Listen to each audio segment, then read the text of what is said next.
여러분 반갑습니다. 제8강 물의 전기분해로 다시 만났습니다. 오늘은 전기분해에 대해서 알아볼 건데요.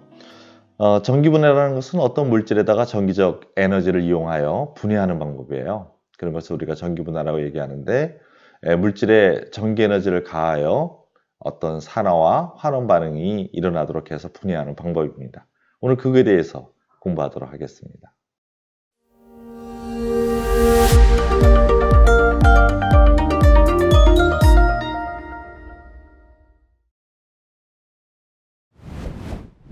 네, 8번 전기분해 문제 시작하겠습니다. 네, 다음 그림은 물의 성분을 확인하기 위한 실험 장치를 나타낸 것이다 했어요. 두 개의 빨대를 연결하고 전지에 연결했네요. 우리가 선생님이 판단할 수 있는 것은 이 기체가 발생된 기체의 양입니다. 사실은 여기는 이렇게 많고 여기는 이렇게 되어 있죠. 네, 물의 전기분해를 화학 반응식으로 선생님이 일단 정리를 한번 해볼게요. 두 분자의 H2O를 전기분해 시켜보면 이렇게 수소와 산소로 나눠지는데, 이 수소는 마이너스 극에서 형성이 되고 산소는 플러스 극에서 형성이 됩니다. 이 앞에 있는 개수는 여러분 기체에 발생되는 기체의 부피비예요. 그래서 이 부피비가 지금 보다시피 왼쪽은 2배, 오른쪽은 하나 정도 되죠. 그래서 나는 이걸 통해서 선생님은 이게 마이너스 극이고 오른쪽이 플러스 극이라는 것을 확인할 수 있고, 그때 마이너스계에서 발생된 것이 수소기체이고 플러스계에서 생성된 것이 산소기체라는 것을 미리 알고 있었습니다. 이 상태에서 문제풀이를 시작합니다. 실험에 대한 설명으로 옳지 않은 것은 무엇일까요? 1번. 기체가 더 적게 모인 게 산소라고 했죠? 적게 모인 기체는 바로 산소입니다. 무슨 극이에요? 네, 플러스 극이라 그랬죠. 빨대에 불씨만 있는 향을 가까이 가면 꺼져가는 향불이 타오른다. 꺼져가는 향불이 다시 활활 타오르는 거, 산소에 대한 설명 맞습니다. 2번 가시죠. 기체가 더 많이 모인 빨대에 성냥을 가까이 하면 더 많이 모인 빨대가 부피가 2배였던 수소였죠. 이때 극은 마이너스 극입니다. 성냥불을 가까이 하면 성냥불이 펑 하면서 내며 탄다. 이걸 우리는 조연성이라 그러죠.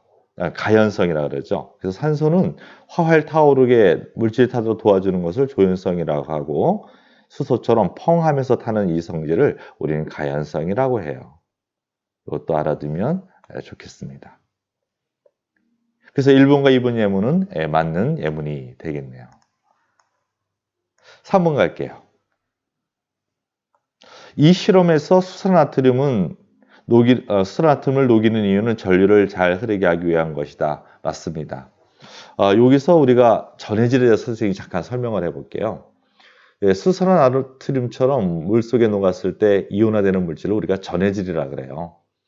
얘네들이 물에 녹으면 전기 전도성을 띠게 도와주는 그런 물질입니다. 한마디로 얘기하면 이온화됩니다. 이온화되면 양이온과 음이온으로 나눠지겠죠. 양이온은 마이너스 극으로 가서 전자를 받아 먹고요. 음이온들은 플러스 극에서 전자를 전달해 줍니다.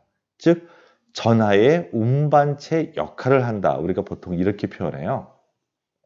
이온을 우리 현대 영어로 번역을 해보면 이동하다, 이런 뜻을 가지고 있습니다. 그래서 이렇게 이온을 수용의 상태에서 이온을 내놓는 물질을 우리는 전해질, 이렇게 알아두면 됐고요. 반대되는 개념이 비전해질인데, 비전해질은 물속에 녹았을 때 이온화되지 않는 어떤 앙금이라든가 또는 분자성 물질, 이런 것들을 의미합니다.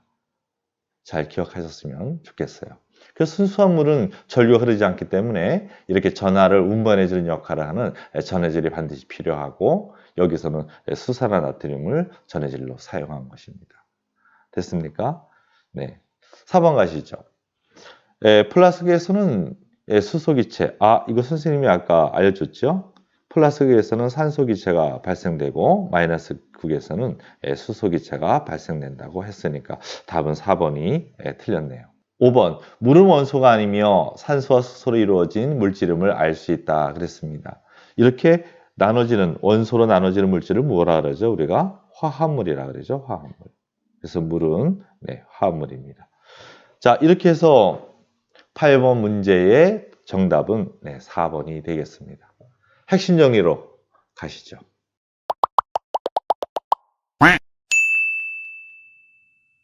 네, 8강 핵심 정의 들어가겠습니다. 물의 전기분해. 물질을 전기적 에너지를 이용하여,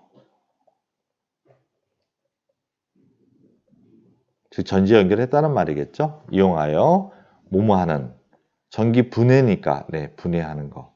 여러분, 분해란 말은 큰 고분자를 저분자로 나누는 것을 이야기합니다.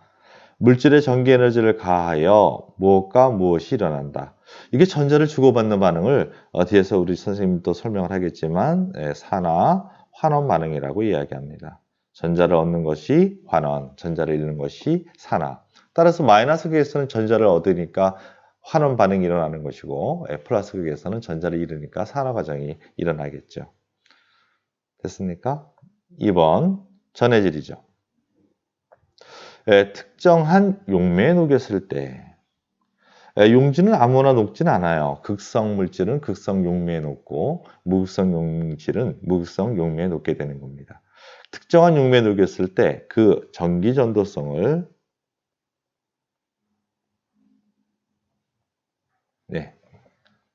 가지게 되는 물질을 우리는 전해질이다. 수용액에서 뭐뭇을 뭐뭐한다. 전하를 운반하는 그러한 기능을 합니다. 그것은 양이온과 음이온이고 이렇게 양이온과 음이온으로 이온화되는 것들을 우리가 전해질이라고 하는 거예요.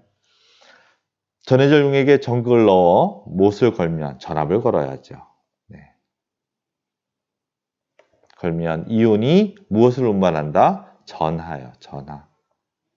전기를 뜬 입자.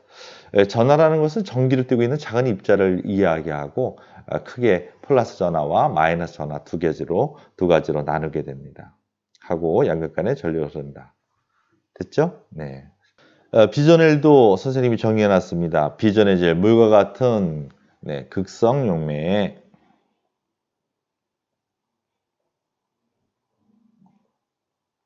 녹였을 때 전류가 통하지 않는 물질로 무엇으로 분리되지 않는다? 양이온과 음이온으로 분리되지 않는다. 즉 이온화되지 않는다는 뜻이에요. 이온화되지 않는다. 적셔서 전기를 통할 수 없습니다. 알코올 같은 경우가 그 대표적인 예인데 에탄올을 한번 예를 들어보죠. 여러분 얘네들은 보면 요 OH가 있으니까 염기성 아닙니까? 요거 하이드록식이 아닙니까? 라고 하지만 이온화되지 않습니다. 이거. 마찬가지 포도당도 분자죠. C6, H12, O6. 이것도 이온화되지 않습니다. 염화암 같은 암금이죠. 암금. 이것도 이온화되지 않아요. 그래서 이런 것들은 우리가 전해질로 사용할 수가 없습니다. 종류 좀 알아두세요. 이렇게 분자성 물질, 공유결합하는 물질과 또 이온결합 물질인데 암금들은 안 된다. 이렇게. 됐습니까? 그 다음에 계속 하겠습니다. 플러스 극에서는 무슨 기체가? 산소 기체라 했죠. 산소 기체가. 마이너스 극에서는 수소 기체가 발생한다. 또 꺼져가는 향불이 다시 활활 타오르는 조연성을 가지고 있는 기체이다. 그럼 산소라고 해야 되겠죠. 그리고 점화기의 불이 펑소리를 내며 연소하는 것은 수소 기체, 가연성. 마지막 문제네요. 물은 원소가 아닙니다. 분해가 됐으니까요. 원소가 아니며 수소와 산소로 이루어진 화합물이다. 이렇게 됐습니다. 다른 물질로 분해되는 것을 우리가 화합물이라 그러고 더 이상 분해되지 않는 것을 원소로 한다는 거죠. 이렇게 해서 물의 전기 분해에 대한 핵심 내용 정리했습니다. 여러분 전해질 눈여겨봐 주시기 바라고 무슨 극에서는 무슨 기체가 부피의 비가 몇 대 몇으로 분해되는지를 잘 기억해 주시기 바랍니다. 출제 확률은 거의 100%죠. 오늘도 문제풀이 하느라 수고하셨습니다. 9강에서 뵙겠습니다.